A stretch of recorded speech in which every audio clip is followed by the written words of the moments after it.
was telling me that over there, I was like, You're like, okay. I was like, wow. There was like history made. I said, history's made too? After winning American Idol, I was like, I'm doing all the things. What if your biggest opportunity turned into the moment you felt most betrayed? That's exactly what happened to Jamal Roberts, a young singer who once dreamed of making it big on American Idol. He thought he had finally caught his break, a chance to share his voice, his story, and his passion with the world. But what started as a dream quickly spiraled into something far more painful. Recently, Jamal shared a series of shocking claims about what goes on behind the scenes of the popular TV show. His words weren't just complaints. They were a deep, emotional outpouring from someone who felt chewed up by a system that's supposed to celebrate talent. In a video that went viral, Jamal accused American Idol of being more about ratings and control than music and artistry. I think this is the first time that I had peace, like, before I sang, because I usually be like, oh Lord, I gotta do this song, I gotta do this song. But this time I was like, you know what, let's just get up there and sing. And I wasn't stressed, I didn't miss no lyrics, I didn't do nothing. It was just a peace that came over me, and I'm thankful for that. He described how contestants were emotionally manipulated and pushed to their limits, all while producers stood by, or worse, encouraged it for the sake of drama. According to Jamal, the show wasn't about helping musicians grow. It was about building TV characters that fit a pre-written story. He said the producers told them how to act, what to wear, and even how to answer questions in interviews. Jamal felt like he was being shaped into someone that would bring in views, not someone authentic. The video shook fans, but it was what happened next that truly opened people's eyes. Traditionally on Idol, when a finalist returns to their hometown, it's one of the most heartwarming moments of the season. There are parades, cheering crowds, emotional reunions. It's the part of the show where dreams and community pride come together in a feel-good celebration. But Jamal's visit to his hometown of Meridian, Mississippi, felt anything but joyful. When the production crew arrived in Meridian, it was clear they meant business. Multiple trucks full of equipment rolled in. Lights, sound gear, cameras, even security staff flooded the area. This wasn't just a simple visit, it looked more like a movie shoot. It was one part of the competition where I was like, I think I can chill now a little bit, but she was like, I want to see more, I want to see more, and it was just consistency, and I understood that completely. Locals gathered early, full of excitement. After all, Jamal was one of their own. Seeing someone from their community make it onto national television had brought pride and inspiration. But as the shoot began, things started to feel off. People noticed that everything was tightly controlled. Reporters from local news outlets were pushed aside and told to wait. Fans holding homemade signs and wearing Jamal-themed shirts were moved around several times as if producers were arranging them for dramatic effect. Spontaneous reactions were replaced with rehearsals. Even hugs and high fives with kids were choreographed. Jamal's arrival at a local community center, which was supposed to be a surprise, was timed so perfectly it didn't feel real at all. The winner of American Idol is Jamal Roberts. A woman in the crowd was overheard saying, "Why are they trying so hard to make this perfect?" That question stuck. The energy shifted. People began to wonder if this was about celebrating Jamal or controlling him. A few days earlier, Jamal had gone live on social media and told his side of the story. He didn't hold back. He said the producers didn't care about his growth as an artist. They just wanted him to play a role. The long hours, the stress, the emotional manipulation, all of it felt like too much. He even said that mental health support was nearly non-existent, even when contestants were clearly struggling. Jamal explained that he was being molded into a specific image, the type that Idol wanted to present. And when he didn't fit neatly into their narrative, they pushed harder. What made things even more confusing was that American Idol never responded to his video. No statement, no denial, nothing. Instead, they moved forward with filming his hometown visit like nothing had happened. That raised serious questions. Were they trying to clean up the damage by creating a feel-good story? Was this a way to smooth things over without actually addressing his claims? The turning point came during the hometown shoot. Everything was going according to the producer's script until someone in the crowd shouted, We know the truth about this show. Suddenly, everything stopped. The cameras went off.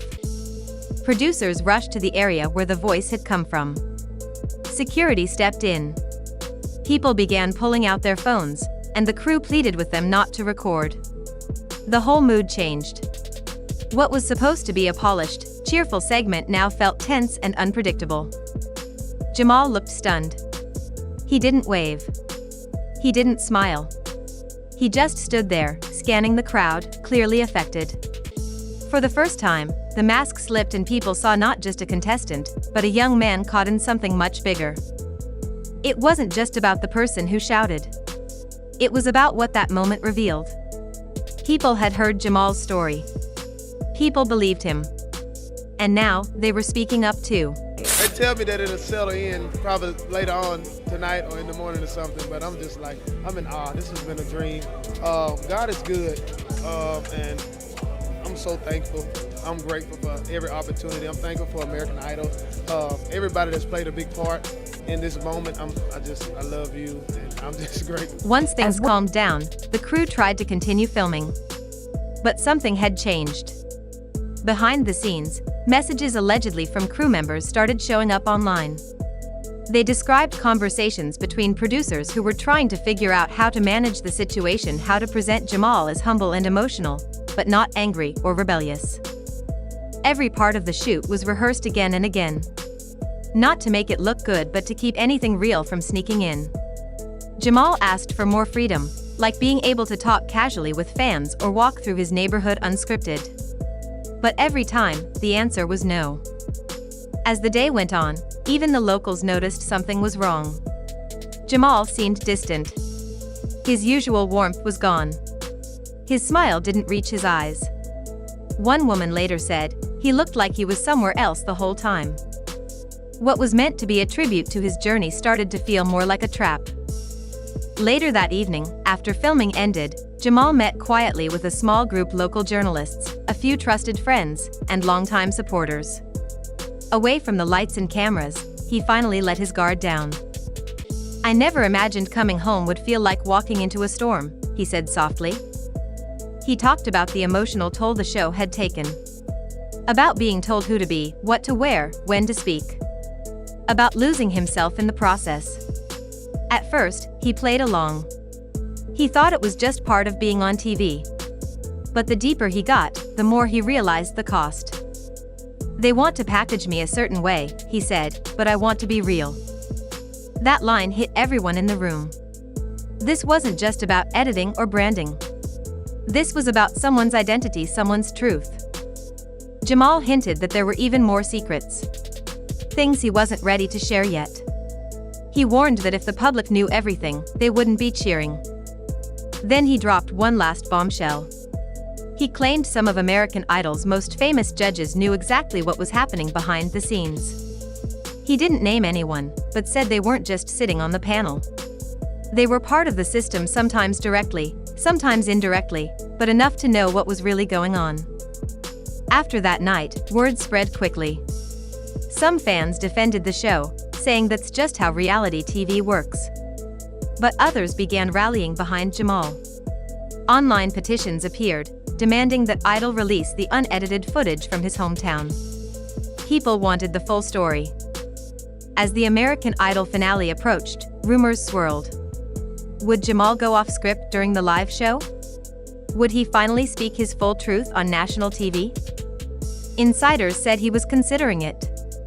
If he did, it could change everything, not just for him, but for how shows like Idol operate in the future. Some people in the industry said Jamal might struggle to find work after this.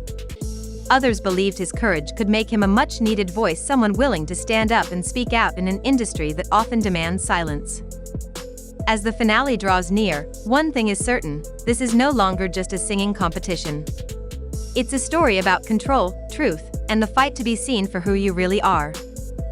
Jamal Roberts started as just another hopeful contestant. But he's become something far more powerful, a truth teller. A young man who played the game, followed the rules, and then chose to speak up when it mattered most. American Idol may have tried to craft a version of him for the screen. But now, he's reclaiming the story. He's telling the world who he really is in his own voice. And the big question remains, will America hear Jamal's truth or just another version of it? So now we're here at the crossroads of truth and entertainment. Jamal Roberts walked into American Idol chasing a dream like so many before him. But somewhere along the way, that dream started to feel more like a carefully constructed illusion. And now, he's pulling back the curtain not just on a show, but on an entire system built on control, image, and silence. What Jamal has revealed isn't just about reality TV editing or backstage drama. It's about what happens when people are treated more like characters than human beings. It's about how far a production will go to tell the story they want, not the story that's real. It raises a serious question: how much of what we see is genuine and how much is just performance dressed up as authenticity? And think about that for a moment. If this is what's happening behind the scenes of one of America's most popular talent shows, what's happening elsewhere in the industry? Jamal's story is just one voice, but it echoes a much bigger truth. That sometimes, the people we cheer for are struggling behind the scenes in ways we never see. And sometimes, the spotlight isn't warm. It burns. The craziest part? American Idol still hasn't responded. No statement. No denial. Not even a comment. And while they push forward with their highly produced content, the questions keep piling up. What's real? What's been hidden? And what happens when someone refuses to play along? We might not have all the answers yet, but what we do have is a growing community of people paying attention, people who believe that honesty matters more than image, and that talent should never come at the cost of mental health or identity. Not just to support the channel, but to help push stories like this into the light where they belong. Because this is more than just another pop culture moment. It's about people, power, and the price of being heard. Thanks for watching, and as always, stay curious, stay kind, and stay real.